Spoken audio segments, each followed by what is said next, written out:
नमस्कार, तुम्हा सगळ्यांचं सर्स इंग्लिश अकॅडमी ह्या युट्यूब चॅनलवर स्वागत. या चॅनलवर तुम्हाला एक रचना शिकवणार आहे. त्या रचनेने तुम्ही इंग्लिश स्पीकिंगचे वाक्यरचना ह्या तुम्ही 70% त्याचा सहभाग आहे. मराठीमध्ये पण आहे आणि इंग्रजीमधल्या वाक्यरचनांमध्ये पण आहे. बघा, माझं ग्रामरचं एक चॅनल आहे. त्या ग्रामरच्या चॅनलचं नाव आहे अतुल सर इंग्लिश क्लास. त्या चॅनलवर फक्त ग्रामर रिलेटेड व्हिडिओ अपलोड करतो आणि एका लेक्चरमध्ये एकच कन्सेप्ट, त्याच्या रिलेटेड संपूर्ण माहिती. जसे ह्या चॅनलला तुम्ही सबस्क्राईब केले तसं ह्या चॅनलला सुद्धा सबस्क्राईब करून घ्या. बघा, तुम्हाला जर माहिती आवडत असेल तर तुमच्या फ्रेंड सर्कलमध्ये तुम्ही शेअर करा. आता या रचनेमध्ये तुम्हाला एक कन्सेप्ट सांगणार आहे, ते आधी समजून घ्या तुम्ही. बघा, टू टेक, त्याचा सेकंड फॉर्म टूक आणि third form taken. First, second आणि थर्ड. आता टेकचा अर्थ आपण नॉर्मली काय घेतो? घेणे, बरोबर. काय टेक म्हणजे घेणे, हा त्याचा अर्थ होतो. पण इथं ज्या अर्थाने वापरलेला आहे इथं अर्थ त्याचा पूर्णपणे चेंज होतो. त्यासाठी तुम्हाला ह्या फर्स्ट फॉर्म घ्यायचा आहे आणि सुरुवातीला इट आणि नंतर मग टेक्स. ओके, नंतर काय? It took. मग इथं ह्यांचा अर्थ काय? ओके, हेच आपल्याला अभ्यास करायचा आहे. या आधीच्या सेशन मध्ये आपण इट टेक्सचा अभ्यास केलेला आहे. आता ह्या सेशन मध्ये आपल्याला काय करायचंय? टूकचा अभ्यास करायचा आहे. बघा, त्यांचा अर्थ काय होतो यांची रचना लिहून घ्या, मग तुम्हाला याच्या वाक्यरचना आणि याचा अर्थ तुम्हाला सांगतो. बघ, पहिली रचना लिहून घ्या. पहिल्यांदा काय करायचं तुम्हाला? इट टूक लिहायचे. त्याच्यानंतर तुम्हाला मी, हिम, अस. त्याच्यानंतर आहे तुम्हाला कालावधी,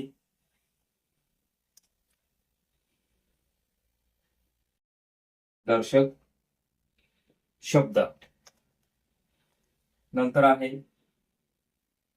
टू, नंतर क्रियापदाचं मूळ रूप आणि बाकीचं वाक्य. आता हे जे आहे मी, हिम, अस म्हणजे कर्त्याची द्वितीया तुम्हाला तिथं घ्यायची आहे. काय? कर्त्याची द्वितीया. जसं मागील सेशन मध्ये आपण पाहिलं, इट टेक्सचा अर्थ काय? लागणे. काय? इट टेक्स, लागणे. म्हणजेच आपण म्हणतो की मला 2 तास लागतात, मला 3 तास लागतात, मला 2 महिने लागतात. मग त्यावेळेस काय? It text.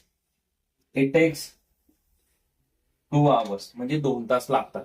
आता सपोज त्याच्यामध्ये तुम्ही मी वापरलं म्हणजे इट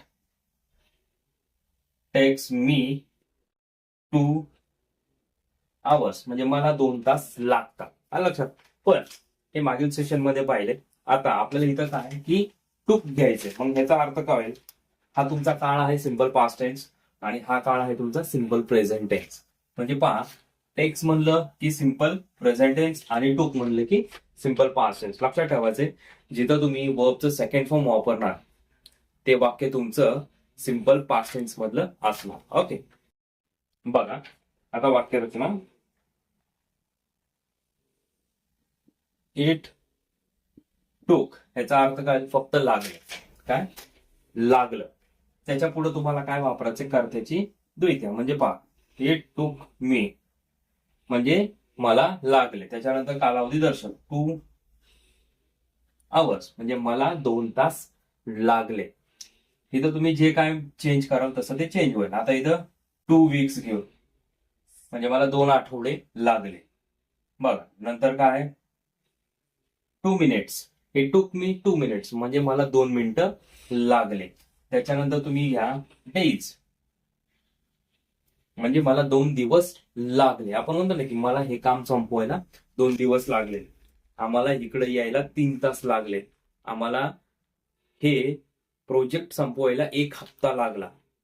ह्या ज्या वाक्यरचना आपल्या रोजच्या वापरातल्या त्यासाठी तुम्हाला ही रचना वापरायची, खूप महत्वाची आहे. पाहून घ्या आणि लिहून घ्या. याच्या तुम्हाला काही वाक्यरचना देतो. हे तुम्हाला समजलं? पहिल्यांदा ही टूक घ्यायचे, त्याच्यानंतर कर्त्याची द्वितीया. आता इथं मी घेतलंय, हिम घ्या, अस घ्या, हर घ्या, देम घ्या. राईट. जसं तुम्ही घेणार तसं तुमचा अर्थ चेंज होणार. जसे बघा, त्यांना 2 दिवस लागले म्हणजे इट टूक देम. देमचा अर्थ काय? त्यांना. म्हणजे इट टूक देम 2 days म्हणजे त्यांना 2 दिवस लागले. आता इथं आपण हिम घेऊ. इट टूक हिम 2 days म्हणजे त्याला 2 दिवस लागले. परत आता हर. इट टूक हर 2 days म्हणजे तिला 2 दिवस लागले. काय लक्षात? आता याचे आपण वाक्यरचना घेऊ, मग तुम्हाला थोडीशी अजून आयडिया येऊन जाईल. हे लक्षात आलं तुमच्या?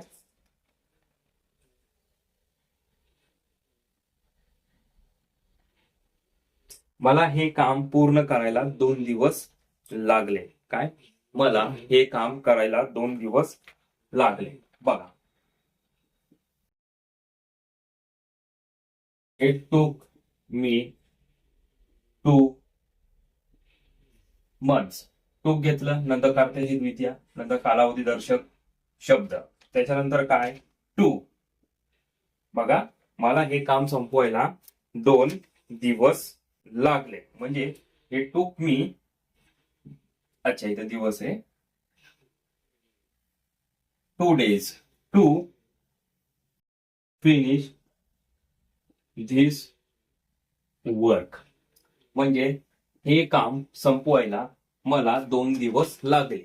काय? हे काम संपवायला मला 2 दिवस लागले. बघा, ट्रक रिकामा करायला किती वेळ लागला? ट्रक रिकामा करायला किती वेळ लागला? हे WH आहे. सुरुवातीला WH, हाऊ लॉंग, नंतर काळ कुठला आहे त्यानुसार did it take to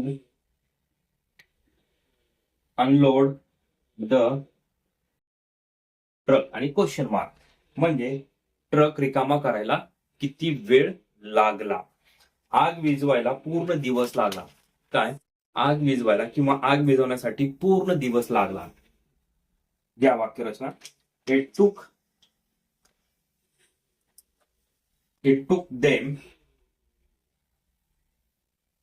them a whole day to extinguish